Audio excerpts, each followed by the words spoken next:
Aujourd'hui, des langues disent que si M. Karouri a fui la Guinée suite à la tentative du coup d'État du 19 juillet, c'est parce qu'il a quelque chose à se reprocher. Qu'en dites-vous, M. Ba? Et l'UFDG a perdu ses élections présidentielles donc, de 2010. Alors, il y a eu beaucoup de temps qui se sont passés. Alors, est-ce que l'UFDG aujourd'hui a réalisé, a tiré les leçons? Et si oui, qu'est-ce qui a effectivement, qu'est-ce qui explique l'échec de ce parti? Merci Bantanko. Bien. Lorsqu'on dit le terme fuir, cela veut dire qu'on prend sa propre décision de quitter délibérément son propre pays. Cela n'a pas été le cas. Je me suis retrouvé le mardi 19 juillet, le matin à 19 h. Des gens sont venus vérifier d'abord si j'étais dans mon domicile. Par la grâce de Dieu, j'ai eu la présence d'esprit de surveiller à partir du salon ce qui se passait au niveau de la cour. J'ai vu le gardien parlementer avec quelqu'un. Interloqué, je suis sorti après pour lui dire avec qui tu parlais, puisque je n'ai vu personne par la suite rentrer. Il me dit, il y a un monsieur qui dit qu'il a rendez-vous avec vous pour parler d'un projet. Mais intérieurement, je me suis dit, je n'avais pas de rendez-vous le mardi à 10 h avec qui que ce soit. Et le monsieur lui aurait dit qu'il retourne rappeler son ami pour venir s'entretenir avec moi. À partir de ce moment-là, un sixième sens me dit qu'il ne faut pas rester ici. J'ai pris quelques effets très rapidement, je leur ai dit, si quelqu'un me demande, je ne suis plus là. À pied, je suis sorti dans le quartier et je me suis retrouvé non loin de la maison parce que je voulais vérifier d'abord est-ce que j'avais réagi par excès de prudence ou pas. 10 minutes après, j'appelle la personne qui s'occupe de l'intendance à la maison, la jeune fille. Elle me dit que le quartier est infesté de personnes qui sont à ma recherche. À partir de ce moment-là, je me suis dit qu'il faut nécessairement quitter carrément le quartier de Lambangui par tous les moyens. Et là aussi, j'ai eu la chance que certains amis qui étaient revenus du travail, puisque les routes étaient barrées, ont pu me dégager du quartier Lambangui pour m'amener dans un autre quartier. Et de là, je suis reparti dans un autre endroit pour y rester une dizaine de jours. Si j'étais resté à la maison, peut-être qu'on n'aurait plus parlé de Bahouri aujourd'hui. Parce que je suis persuadé que les personnes qui sont venues le matin à domicile étaient des civils. Lorsqu'on veut arrêter quelqu'un selon les formes, on se présente avec l'uniforme pour qu'on sache effectivement que ce sont des forces régulières qui se sont présentées au domicile de M. X pour telle ou telle raison. Mais des forces civiles comme cela, après, tout ce qui pourrait se passer, on dira que c'est des effets collatéraux suite à des règlements de compte et on n'en parlera plus.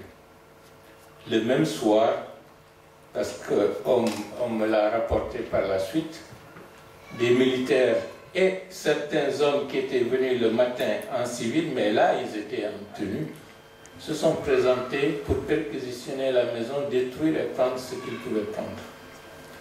Donc voilà ce qui explique qu'il était beaucoup plus raisonnable pour moi, pour ne pas se faire éliminer bêtement, de prendre du recul et de quitter par la suite le pays et me retrouver à l'extérieur et de continuer le combat que nous continuons de mener jusqu'à présent. Voilà pour la première question. Pour la deuxième, je crois que beaucoup de leçons ont été tirées.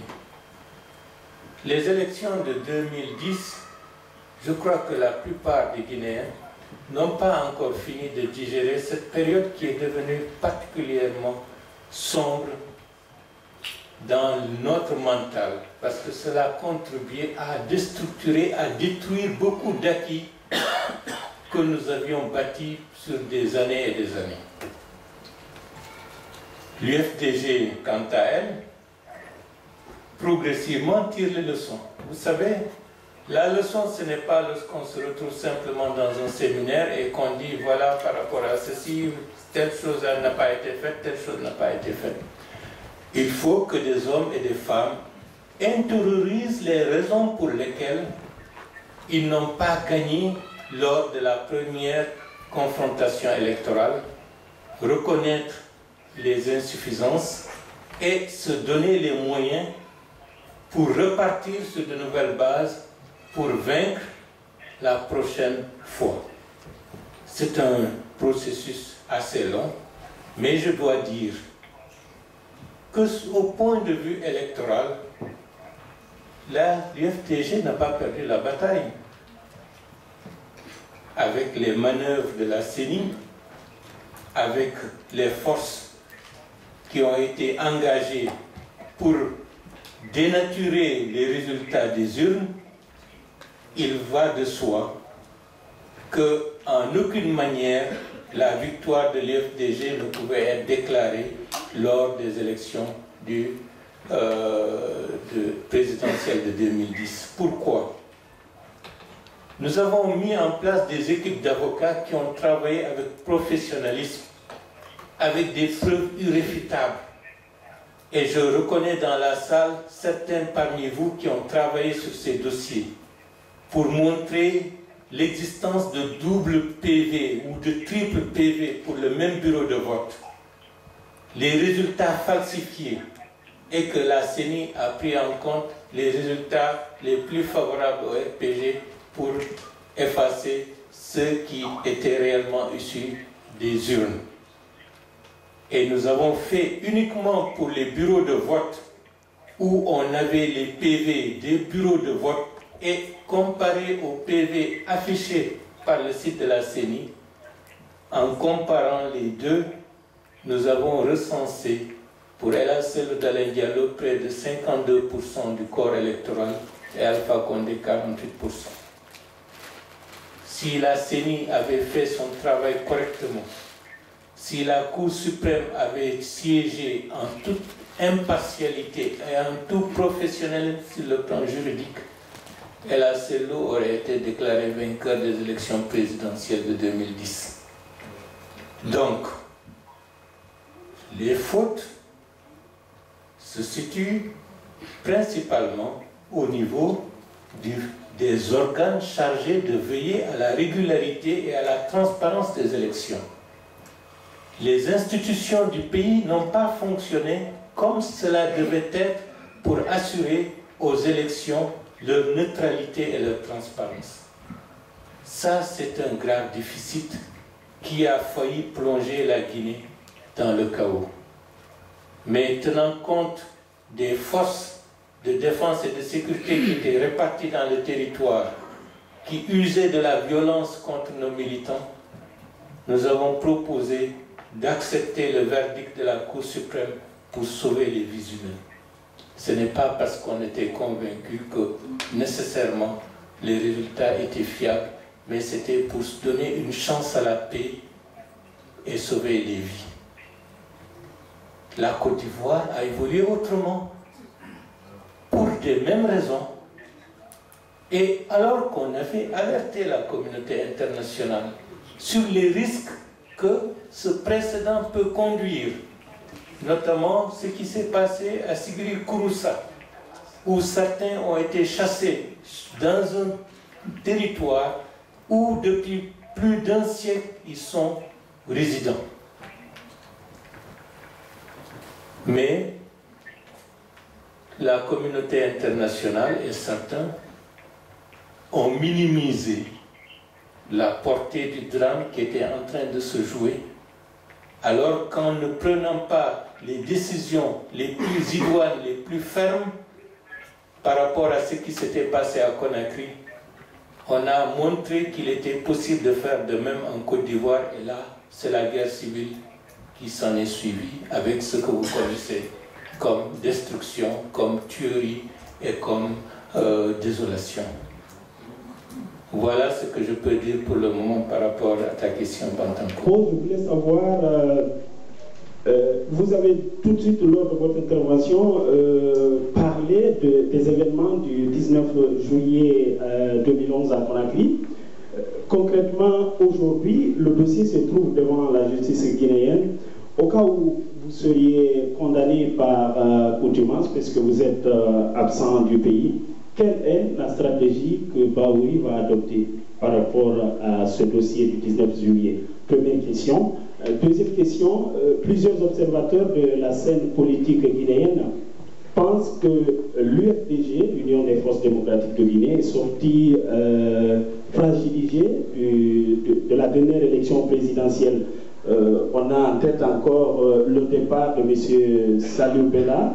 Et j'insiste aussi sur votre rapport, vous, concrètement, vous, avec le président de l'UFDG. Concrètement, quelle est aujourd'hui la relation que vous entretenez avec Cellou Dalein Diallo, qui est le président de ce parti? Est-ce que vous reprochez à Cellou Dalein Diallo de ne pas concrètement vous soutenir dans votre périple depuis votre départ au pays, ou concrètement c'est sa stratégie à la tête de l'UFDG qui ne semble pas vous satisfaire? Merci.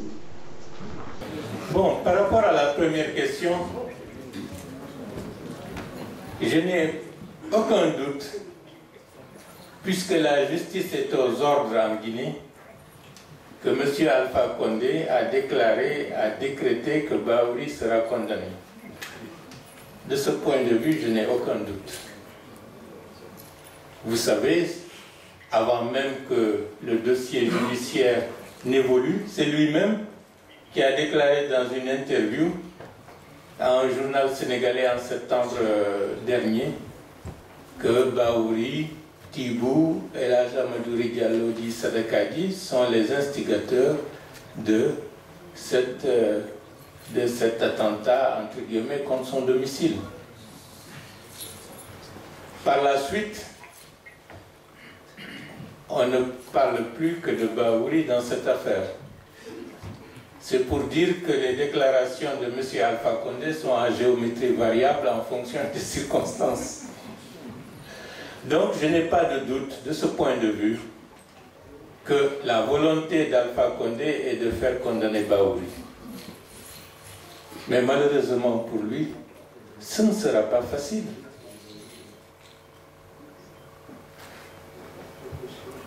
J'ai eu des confidences de ce qui se passe dans les tribunaux à Conakry.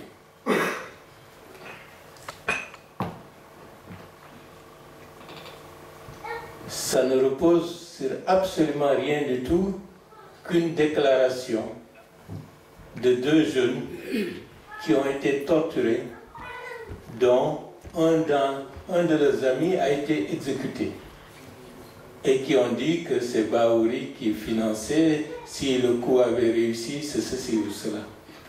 Des propos qui ne sont étayés par aucune preuve. Et récemment, lors d'une confrontation avec des autres co-accusés et des éléments de la défense, ils se sont rétractés en disant qu'on nous a torturés, qu'on nous a menacés, qu'on nous a donné de noms à citer, mais aujourd'hui, on revient sur tout ce qui a été dit, parce que lorsqu'on avait donné ces noms, c'est parce qu'on avait peur pour notre vie. Voilà où en est aujourd'hui le dossier exactement. Donc, sur le plan judiciaire, dans un cadre où le droit est respecté, le non-lieu serait prononcé pour presque tous ceux qui sont détenus aujourd'hui à la prison centrale de Conakry. Mais comme on a dit qu'on veut ramener la Guinée là où Sékou Touré l'a laissé, il ne faut pas s'étonner que le résultat sera autrement.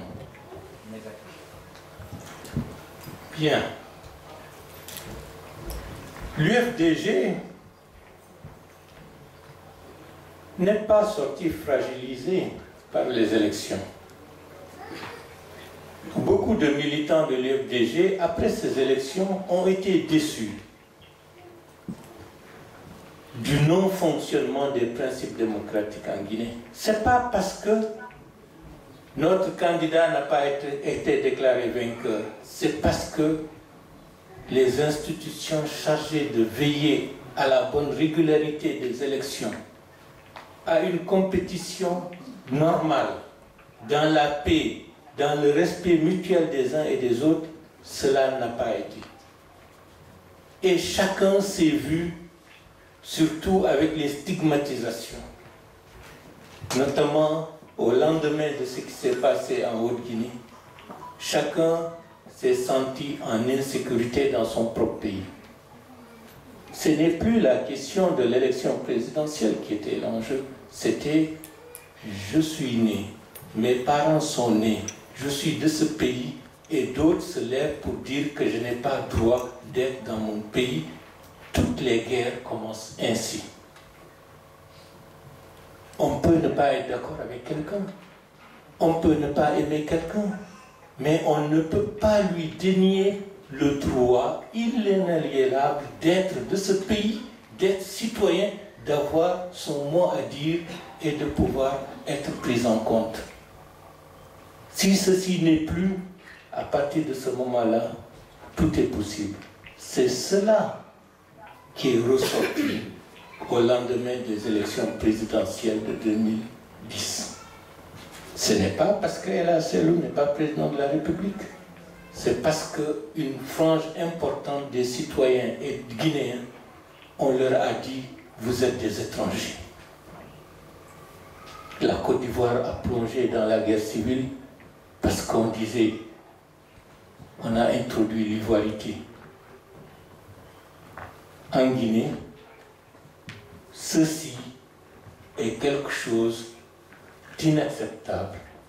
Et c'est la raison pour laquelle M. Alpha Condé n'a pas bénéficié d'un état de grâce et a persisté dans sa volonté de dresser les communautés guinéennes les unes contre les autres. Et c'est ça son plus grave tort. La suite, on verra ce qu'il en suivra. Mes relations entre Ella Selou et moi-même.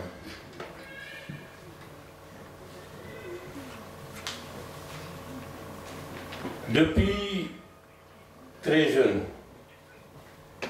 ici à Paris, pour être beaucoup plus précis, là, en ce moment-là, c'était Sékou Touré qui dirigeait ce pays. Avec d'autres, avec certains. Certains sont là, d'autres ne sont plus là. Nous nous sommes mobilisés pour revendiquer et se battre pour que notre pays soit un pays normal. C'est dans ce processus que nous avons rencontré des hommes et des femmes qui aiment leur pays et qui sont prêts à tous les sacrifices pour que les choses changent. C'est de là que nous sommes rentrés au pays avec principale motivation, il faut que la Guinée soit une société démocratique, un pays où le droit est respecté et où les citoyens sont tous égaux, en droit et en devoir. Et notre premier acte, c'était pour mettre en place une organisation guinéenne de défense des droits de l'homme pour dire que tous les droits des citoyens guinéens doivent être respectés sans exclusive et sans discrimination.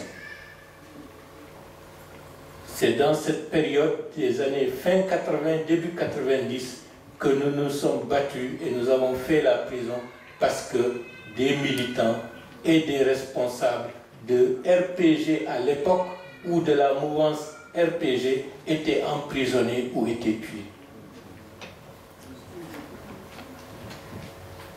Donc notre combat, ce n'est pas un combat parce que tel est Peul, tel est Soussou, tel est Malinké, tel est Forestier. Nous nous sommes opposés à Sékou Touré, nous nous sommes opposés à Lansana Conté, nous avons tenu tête à Dadis Camara, nous avons montré que Sékou Konaté, par rapport au principe de sa gestion de la transition, a été à fourvoyer. Et c'est pas... Nous n'allons pas baisser les bras devant Alpha Condé, qui va faire la même chose que ses prédécesseurs. Si nous le faisons, nous aurons trahi la raison pour laquelle nous nous sommes investis en politique depuis très longtemps. Voilà mon itinéraire, et ce n'est pas le même itinéraire que la CELU.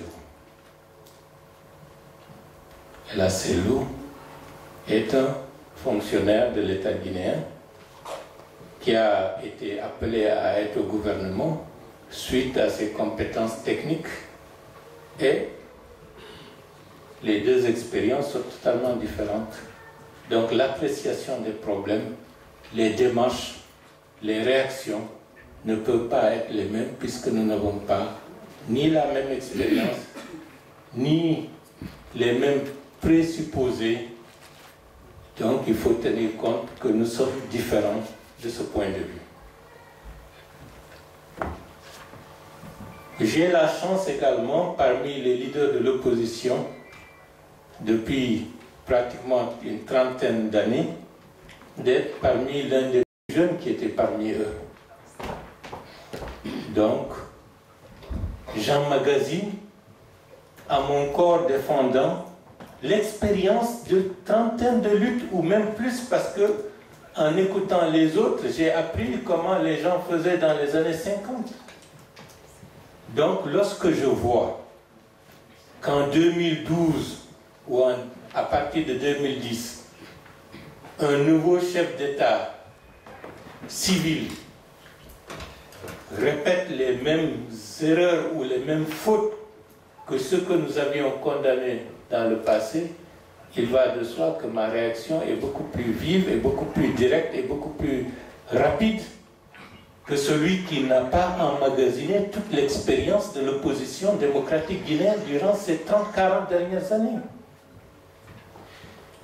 Au moment où nous nous disons ce que vous faites là, on l'a fait il y a 10 ans avec Conté. Nous avons dialogué avec Conté en 2004-2005 pour avoir des élections communales. Et nous avons vu à la dernière minute, ils ont rempli les urnes, toutes les communes.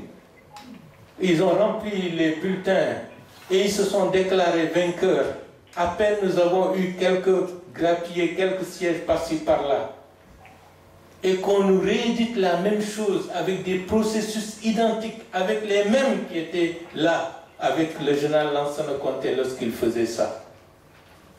Nous ne pouvons pas accepter de revenir toujours en marche arrière. C'est l'une des raisons, entre autres, qui explique que nécessairement nous sommes différents dans l'approche des politiques et l'appréciation de la situation actuelle. Voilà en d'autres termes, Nadel, ce que je peux dire entre Ella Sello et moi-même. Est-ce que c'est un frein pour l'UFDG? Ce n'est pas un frein, au contraire. Vous savez, le logo de l'UFDG, c'est le fromager et le soleil levant. Le fromager, pourquoi le fromager? C'est un arbre qui est là pour des siècles et des siècles. Sous son ombre, on pourra se disputer, s'entre-déchirer, mais on restera toujours sous son ombre. Et la situation actuelle est une situation de crise de maturité au sein de l'UFDG. Il y a une catégorie de nos compatriotes qui ne se rendent pas compte que les partis politiques d'hier ne peuvent plus être opérationnels maintenant. Il faut que la méthode change. La mamaya, les vacarmes, les tam-tam, tout cela c'est bien beau lors d'une campagne électorale, mais d'abord il faut une identité politique acceptés, intériorisés par des militants et des responsables qui sont là non pas pour faire plaisir à quelqu'un, mais parce qu'ils ont un idéal, ils ont des intérêts politiques à défendre. C'est l'une des raisons majeures qui fait qu'il y a des différences d'approche. Nous ne voulons pas à chaque fois répéter ce que nous avions fait il y a 10 ans. L'expérience de 2005 des élections communales nous ont amené, à partir de 2007, à systématiser l'implantation de l'UFDG. Le doyen Bamamadou était allé voir comment le RDR fonctionne en Côte d'Ivoire et nous avons dit qu'il faut être méthodique, il faut répertorier l'ensemble de nos structures, l'ensemble de nos responsables et que nous puissions à tout moment savoir où se trouve telle structure, tel responsable, ce qu'il fait, etc., etc. C'est un travail, une démarche rationnelle qui doit être faite pour que les partis politiques ne soient pas simplement des faire-valoir dans le cadre, disons, d'un système de népotisme. Parce que si les gens ne comptent pas par leurs idées, par leur apport, il va de soi. Il y aura toujours une poignée qui va manipuler tout le reste et on n'aura jamais une réelle démocratie dans le pays. Et c'est l'un des enjeux et ce qui fait que par rapport à cela, il y a beaucoup de différences d'approche. Après 30 ans de lutte, on avait à peine 20 ans lorsqu'on commençait ici. Maintenant, on a la cinquantaine. On veut mourir en voyant ce que nous avons fait s'enraciner, devenir solide et nous permettre d'aller de l'avant. On ne veut pas qu'à chaque fois avoir à répéter ou à recommencer ce que nous avions fait auparavant. Donc, derrière ces disputes, derrière ces approches différentes, c'est au-delà de nos personnes, ces deux expériences politiques qui sont différentes, mais qui doivent nécessairement être complémentaires pour que l'UFDG continue à être un grand parti démocratique. Et c'est dans le processus de l'ordre des choses pour toute organisation qui veut grandir, qui veut se développer. Ce ne sera pas facile, mais il faut l'assumer et il faut l'assumer avec intelligence, avec exigence et faire en sorte que les meilleures idées l'emportent sur tout ce qui peut nous faire reculer ou nous faire échouer. Mais est-ce que aujourd'hui la différence qui vous oppose et qui inquiète beaucoup les militants de l'UFDG, est-ce que vous pensez qu'on a atteint le point de non-retour? Parce qu'il y a beaucoup de choses qui se passent, on voit beaucoup de choses sur les réseaux internet. Et les militants aujourd'hui ont tendance à comprendre que l'UFDG est quasiment fissuré. Est-ce que vous pouvez... Est-ce que c'est le cas ou bien est-ce que ces informations qui circulent sur le net ne sont que des intoxications? Vous savez, lorsqu'on regarde le fonctionnement des autres partis politiques, démocratiques, un peu partout à travers le monde, on ne s'étonne pas que dans le parti, qu'il y ait deux courants politiques qui s'affirment et qui peuvent se retrouver au moment essentiel ensemble pour aller ensemble. Et en ce qui nous concerne, je souhaite et je veux que l'UFDG incarne un vrai parti politique avec des idées, avec une exigence morale, une rigueur intellectuelle et une honnêteté intellectuelle pour que chaque fois qu'il y a un pouvoir, qu'il y ait à côté un contre-pouvoir pour limiter l'action du pouvoir qui apparaît dominant. Si tel n'est pas le cas, notre pays ne sortira pas de dictature. Si vous voulez un parti, une institution qui fonctionne au-delà des personnes, c'est parce que vous voulez réellement que les citoyens soient libres et qu'ils puissent avoir leur mot à dire pour que le pays soit réellement démocratique. Mais si vous voulez utiliser les gens pour être simplement au pouvoir et après les instrumentaliser comme des jouets, à partir de ce moment-là, vous n'avez pas intérêt à avoir une institution solide. Certains considèrent le parti politique simplement pour compétir pour des élections et arriver au pouvoir. Le parti politique ne doit pas s'intéresser à l'aspect social, à l'aspect culturel, à l'aspect du cadre de vie des citoyens, au service public. C'est comme si le parti n'est là que pour compétir à des élections et les gagner et s'asseoir. Alors que le parti politique, c'est d'abord l'école de la vie en société. Jusqu'à présent, je reconnais, malgré quelques efforts, on a encore du chemin à faire pour que le parti politique ne soit pas perçu comme simplement un instrument pour l'ambition d'un individu, mais c'est une manière de transformer la société pour qu'elle soit plus démocratique, plus consensuelle, plus informée et plus ouverte sur le monde et sur l'avenir. Ce n'est pas... Derrière le combat politique qui est en cours aujourd'hui, voici un des enjeux pour montrer que le RPG de Alpha Condé a éliminé beaucoup d'éléments que j'appréciais beaucoup dans les rangs du RPG avant qu'il n'arrive au pouvoir. Je peux en citer énormément, parce qu'il a toujours voulu avoir un pouvoir total, un pouvoir personnel. Ce que nous avons refusé par le passé, il ne faut pas l'accepter parce que c'est quelqu'un qui est avec nous. Non! C'est d'autant plus que parce que c'est quelqu'un qui est avec nous que vous avez une responsabilité morale par rapport à vos militants et à vos responsables de faire en sorte que chacun puisse vivre ses idées, les exprimer en toute autonomie et en toute liberté et d'être sûr d'être dans le cadre d'un parti unitaire et démocratique. Voici un enjeu et nous voulons, avant d'être au pouvoir, que l'UFDG enracine ses principes démocratiques et son fonctionnement interne pour que demain, au niveau du pouvoir, qu'on ne se pose plus les questions, est-ce que ceux-là vont respecter les droits des autres? Je souhaite que d'ici là, que les choses soient complètement réglées pour que notre pays soit rassuré qu'une marche arrière antidémocratique n'est plus possible, mais tout au contraire, on avancera, certes avec des difficultés, pour convaincre le maximum de nos compatriotes que ce que nous souhaitons, c'est la liberté de tous et l'épanouissement de tous, sans discrimination ethnique, sans discrimination religieuse, et que chacun puisse vivre pleinement sa citoyenneté. Voici un des enjeux qui ne ressort pas tout à fait, parce que malheureusement, très souvent, on oppose surtout des individualités, on ne voit pas les raisons profondes qui font qu'il y a des nuances, qu'il y a des approches différentes.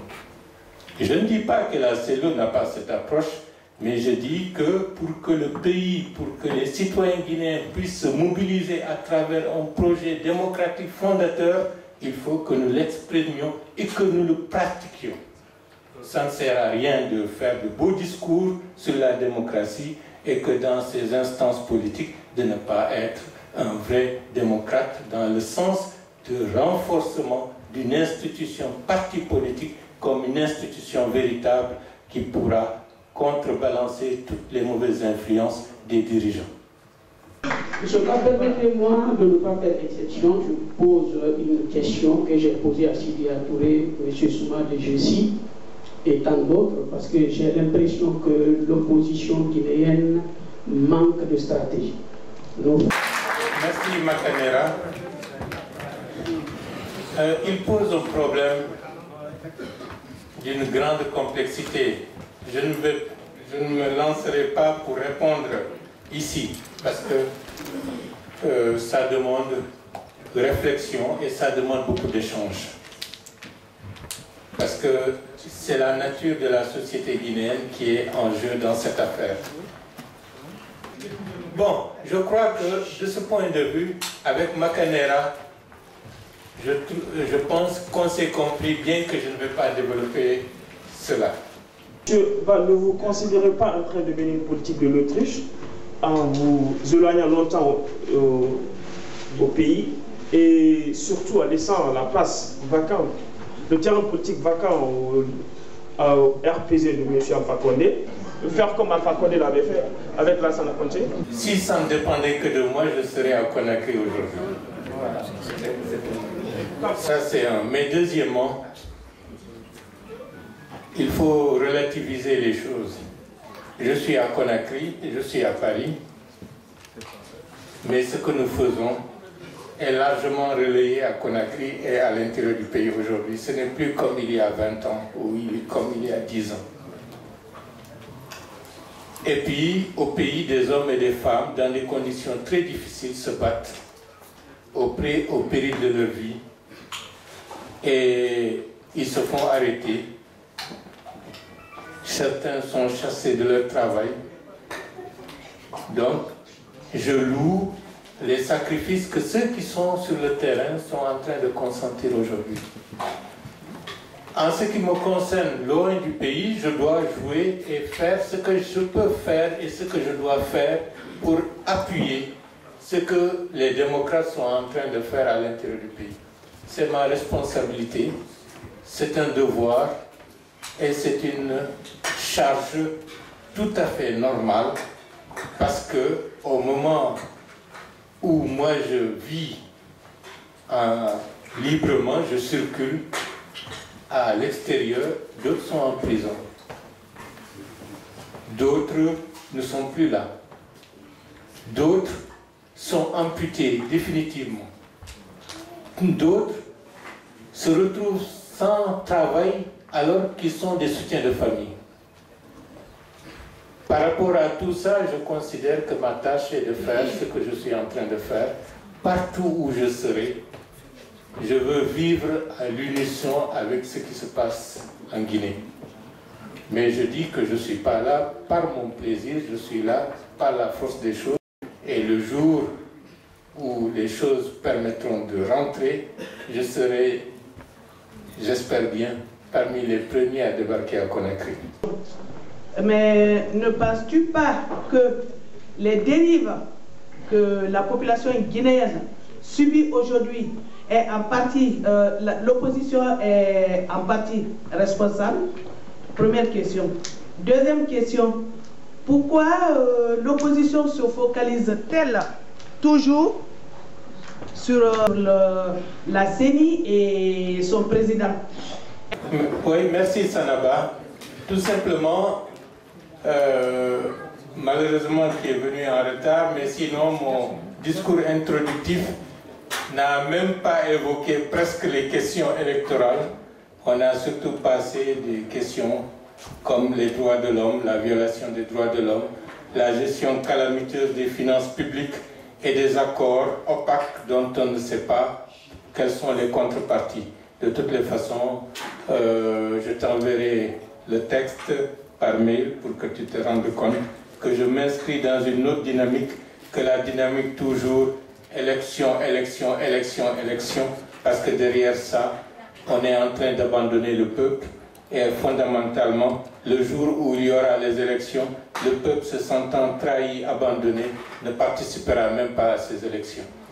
Donc, vu vos discours, le discours dont vous tenez,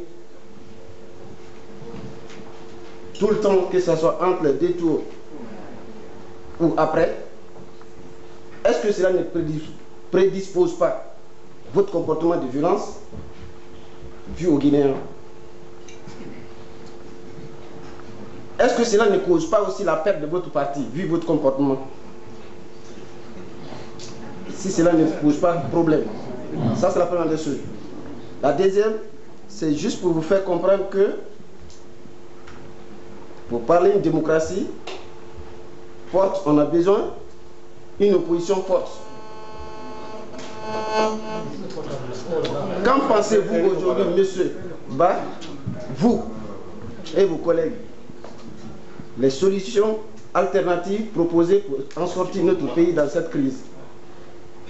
Si cela y est, comment et pourquoi? Merci. Vous savez, on fait dire beaucoup de choses dans les campagnes. J'ai découvert, après la campagne dans Jeune Afrique, que Bahouri est le responsable de l'échec de la cellule d'Alain Diallo parce que c'est lui qui aurait tenu à, si, je ne sais pas, on va affamer, on va vous savez, la manipulation, c'est des choses qui existent. Et d'ailleurs, je me fais passer aujourd'hui pour le plus grand extrémiste du pays, sabre entre les dents, prêt à égorger. Bon. Mais je crois que l'erreur, c'est les gens ne savent pas que depuis 20 ans, plus de 20 ans, au pays, nous nous sommes battus sur le terrain pour la défense des droits, avec des militants du RPG, avec lesquels on a marché côte à côte. Hein? Le 28 septembre, Ahmed Tidiane Traoré, l'actuel ministre des Transports, était à côté lorsque une balle l'a effleuré sur le cuir chevelu. Mbalou, le responsable de la sécurité du RPG, on s'est retrouvés ensemble à la clinique Pasteur. Ce sont des hommes et des femmes qui me respectent parce qu'ils savent qu'en ce qui concerne le droit des citoyens, indépendamment de l'appartenance ethnique ou politique, Bahouri a toujours été à côté pour défendre leur cause.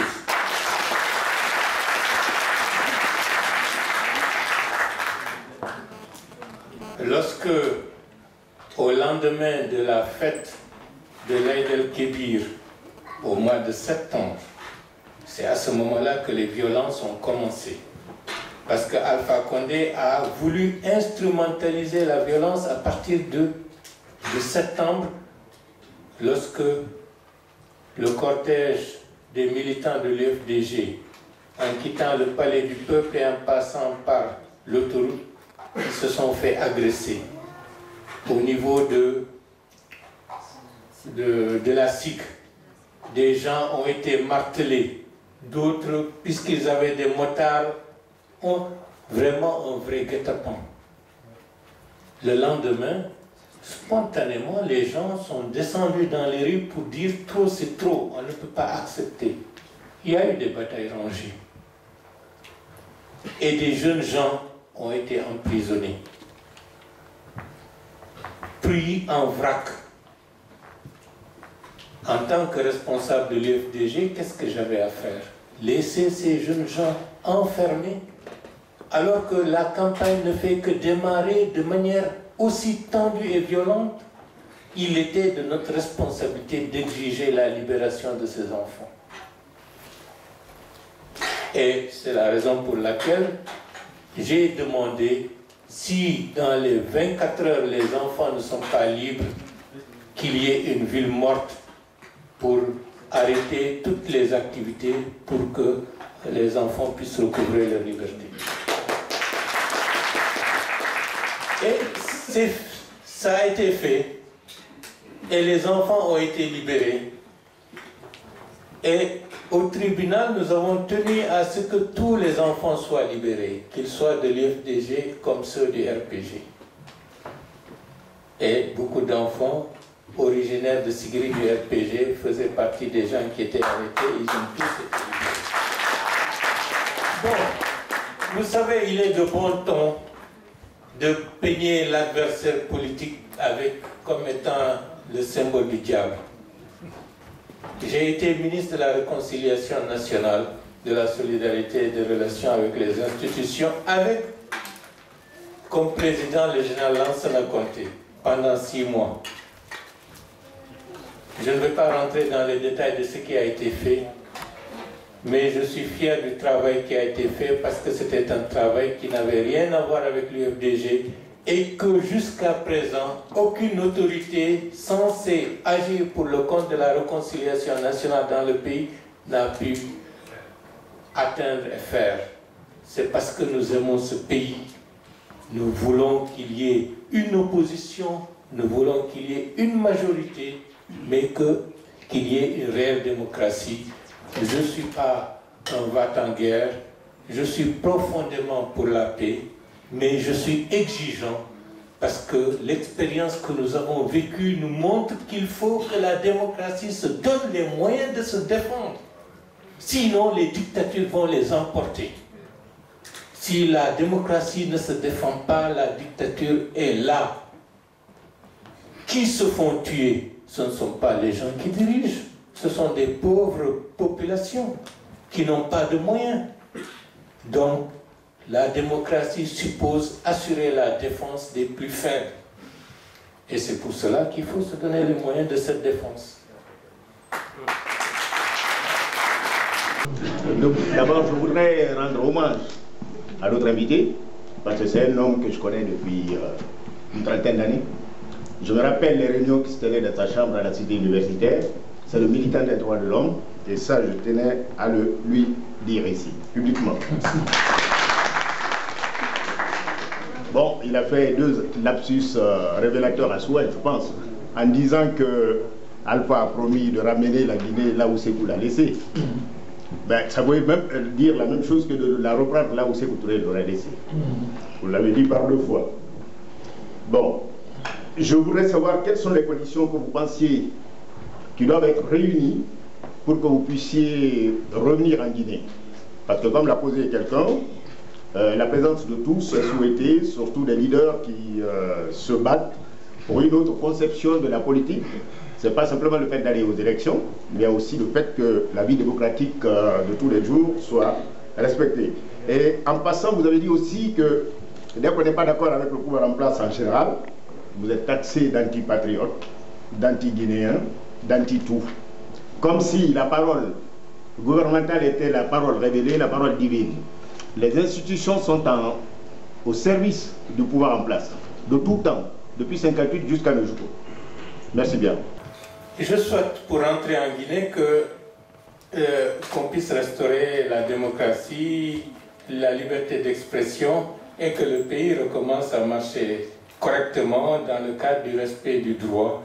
Dans ces conditions, je ne traînerai pas les pieds pour rentrer.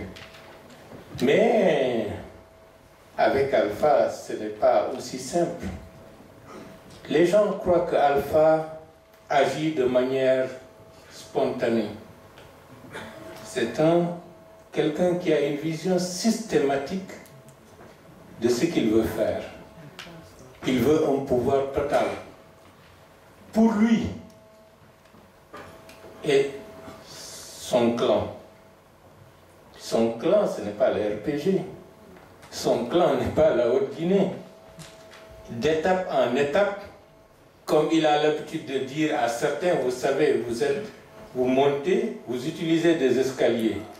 À chaque étape, vous utilisez certains. Vous dépassez cette étape, vous les éliminez, vous passez à d'autres. Voici ce que textuellement Alpha dit. Aujourd'hui, on tape certains, on caresse d'autres. Lorsqu'on aura fini cette étape, on va casser ceux qu'on était en train de caresser hier, ainsi de suite, jusqu'à avoir le pouvoir total. Et de ce point de vue, tout le monde doit prendre conscience que ce n'est pas une affaire contre une ethnie, c'est l'enjeu démocratique et la question de la liberté et l'avenir du pays qui est fondamentalement en jeu parce que les Guinéens ne se laisseront plus faire. Pour utiliser cette affaire, la transformer en cause nationale, s'il le faut, la confier aux instances africaines de droits de l'homme pour que la confier aux instances africaines de droits de l'homme pour qu'elle soit utilisée comme une cause nationale, comme un symbole, parce que tout simplement aujourd'hui nous nous rendons compte que votre place, votre rayon d'influence est plutôt en Guinée. Ici vous pouvez faire des choses, mais en Guinée vous serez encore plus efficace, et avec toute l'opposition derrière, je pense que ça peut marcher. On peut utiliser cela et créer un élan, et comme l'a dit M. Makanera aussi, le porter auprès en fait de l'OADA et un peu tout, parce qu'aujourd'hui on se rend compte finalement que vous êtes innocent et vous n'êtes pas coupable, et c'est plutôt une fausse affaire. Mais ce qui m'interpelle beaucoup plus, c'est ceux qui sont en prison actuellement. Dans d'autres pays, des comités pour la libération des prisonniers politiques pourraient se constituer un peu partout pour veiller aux intérêts de ceux qui sont en prison. Malheureusement, en ce qui concerne nos prisonniers politiques, j'avoue que de ce point de vue, il y a un silence qui est déconcertant. Et il faut rattraper les choses. Aujourd'hui, c'est certains qui sont en prison. Demain, ce sera d'autres qui peuvent être en prison. Et donc, il ne faut jamais perdre de vue que sa propre liberté, il faut la protéger en se battant pour la liberté d'autrui. C'est la seule manière d'assurer sa propre liberté. Donc ceux qui sont en prison méritent d'être soutenus, qu'ils soient civils ou militaires. Et de ce point de vue, il n'est pas encore tard de faire les choses, malgré que ça fait bientôt 1 an que les gens croupissent en prison et que d'autres ont été tués, torturés à mort, et que fondamentalement, on n'est pas demandé des comptes à leurs bourreaux pour rendre compte de leurs actes devant les juridictions et devant l'opinion nationale ou voire même internationale. En fait, vous aviez commencé à aborder tout à l'heure le cas des prisonniers qui ont été arrêtés le 19 juillet dernier. J'aimerais bien qu'on m'explique un peu, parce que j'ai une famille qui est en prison actuellement. Je n'aimerais pas dire le nom de la famille pour ne pas créer de problèmes davantage. Mais jusqu'à présent, il n'y a pas de solution et il n'y a personne qui s'est rendu dans la famille pour quoi que ce soit. Donc, nous, on ne peut pas accepter ça. Nous, si nous adhérons dans des partis, c'est parce que nous croyons en quelque chose, nous avons des valeurs. Mais à un moment donné, il ne faudrait pas qu'on nous abandonne. Voilà, c'est ma question. Avant que M. Gang réponde à la question, j'ai reçu une question par texto, donc je vais la poser à Thomas. Il y a un membre qui est dans le public, certainement, qui vous demande quelle est votre stratégie, si elle existe, pour défaire le parti du cliché ethno-peul. Okay. Par rapport à la question de Aminata,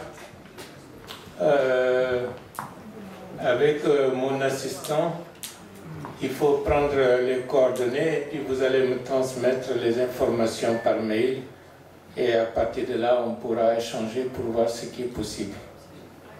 Bien. Par rapport à la question d'ethnoparti, vous savez, hein, comme je l'ai dit dans le discours introductif, il faut qu'on évite de tomber dans le piège du pouvoir en place. Tous les pouvoirs, malheureusement jusqu'à présent, ont toujours instrumentalisé l'appartenance ethnique. Et ça, il faut radicalement essayer de ne pas tomber dans ce piège. Comme on avait assimilé le gouvernement de Sékou Touré au gouvernement malinké, le gouvernement de Conté au Soussou, le gouvernement de Dadis au Forestier, le gouvernement d'Alpha Condé aujourd'hui au Malinké, sachant que, comme je l'ai dit tout à l'heure, ces pouvoirs ne sont pas intéressés par le développement du pays. Ils sont intéressés par l'accaparation de tous les pouvoirs entre leurs mains. Après eux, qu'ils donnent à leurs fils pour faire une, comment on appelle ça, une succession, une dynastie. Ils ne sont pas, même s'ils sont Soussou, ils ne sont pas pour les Soussou. Même s'ils sont malinqués, ils ne sont pas pour les malinqués. Ils sont en train d'instrumentaliser leur propre ethnie pour assouvir leur ambition de puissance pour gouverner. Et de ce point de vue, faisons attention. Aujourd'hui, Alpha Condé, avec ses méthodes dignes de Enver Hoxha, puisque le modèle de Alpha Condé, c'est l'Albanie de Enver Hoxha, qui est complètement démodé, le stalinien archaïque. Il instaure les travaux forcés en Haute-Guinée. Mais malheureusement, où sont l'élite démocratique de la Haute-Guinée pour condamner et fustiger le fait que ce que le gouvernement fait est contraire à la loi. Je suis libre de mener l'activité professionnelle qui me permet de vivre. Des orpailleurs qui ont hérité de leurs arrière-grands-parents cette tradition de recherche d'or. Pourquoi on ferme les mines et on dit coûte que coûte, il faut aller cultiver, alors que certains peut-être n'ont jamais cherché à avoir un lopin de terre. Ça revient à la question de tout à l'heure. Il faut que nous sachions à quel moment nous devons être à côté de nos populations pour prendre en charge leurs propres revendications, pour ne pas qu'ils se sentent abandonnés. Aujourd'hui, les orpailleurs de la Haute-Guinée se sentent abandonnés. Et ils sont malinqués. Et Alpha est malinqué. Et Alpha est en train d'instaurer une dictature contre eux. Certains seront battus à sang, emprisonnés, n'auront pas les moyens de vivre. Cela doit être condamné avec la dernière énergie. Peut-être que les gens verront, ah, c'est un peuple qui parle, donc il faut dire non. Je suis personnellement pas dans la logique. Je suis peuple, je suis ceci, je suis cela. Les règles démocratiques, les droits de l'homme sont universels. Chaque pays, chaque peuple, chaque être humain a besoin de considération, de liberté. Donc la question qui me hante, c'est une question qui peut être d'ordre personnel quand même. Vous êtes un leader politique, très connu dans la chaîne politique guinéenne. D'ailleurs, il y a un militant qui réclame que vous soyez de retour. Aujourd'hui, vous êtes arrivé en France. D'après les informations qu'on a, vous avez demandé à être placé sous la protection de la France. C'est-à-dire à bénéficier du statut de réfugié. Ce qui fait que, aujourd'hui, les conséquences, c'est que vous avez une obligation de réserve. Ça, c'est un. Vous ne pouvez pas déclarer n'importe quoi. Deuxième, ce qui fait que votre marge de manœuvre aujourd'hui est complètement limitée. C'est comme vous êtes un peu plus ou moins piégé. Donc, j'aimerais bien avoir votre position par rapport à ça, c'est-à-dire votre projet personnel en France. Ça, je crois que avoir le statut de réfugié, puisque vous l'avez évoqué, j'en profite pour remercier les autorités françaises qui ont bien voulu m'accorder le statut de réfugié politique, parce que sinon ça allait être un peu compliqué pour moi. Je m'honore de ce soutien et de cette confiance. Mais avoir le statut de réfugié ne veut pas dire perdre ses droits de citoyen. Bien entendu, il y a des... Je ne suis pas, à partir d'ici, je ne peux pas faire comme si j'étais en Guinée. Mais de toutes les façons, ma liberté d'expression, elle est de ce point de vue total. Khomeini était là lorsqu'il a lancé le mouvement contre le Shah d'Iran. Tant d'autres, je peux même citer Alpha Condé qui était pratiquement permanemment ici, mais je ne veux pas le citer comme modèle parce que ce n'est pas une référence que j'estime de ce point de vue. Mais partout où on est citoyen. Et il faut assumer ses obligations et ses devoirs de citoyen. Donc la réserve, il n'y a pas de problème. Merci à tout le monde. Merci à tout le monde d'être venu. Et nous remercions M. Ba d'avoir accepté de revenir après l'échec de la première organisation. Et nous promettons de remettre ça dans les prochains mois. Encore une fois, merci à tout le monde.